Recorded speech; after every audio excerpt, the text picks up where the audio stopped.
इथे दोडका लावला होता आणि छान मोठे झाले आहेत। ह्याची पानं आता दिसायला लागली आहेत। साधारण एवढ्या एवढ्या उंचीचे झाले की मग ह्याला शिर्डी लावणार आणि मग बेल हळूहळू त्या शिर्डीवरती चढवणार।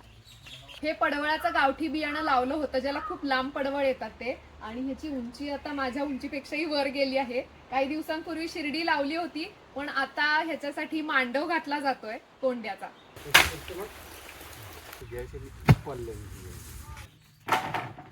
कोंड्याचा मांडव घालून साधारण 10-12 दिवस होऊन गेलेत। हे वेल आता मांडवावर छान पसरले आहेत। पाऊस भरपूर असल्यामुळे काही काही पानं पिवळी पडली आहेत, त्यासाठी घरचं सेंद्रिय खतही घातलंय आणि ह्या वेलांना आता छोटी छोटी फुलं धरायला लागली आहेत। साधारण आठवड्याभरामध्ये यांना आता भाज्या धरायला लागतील।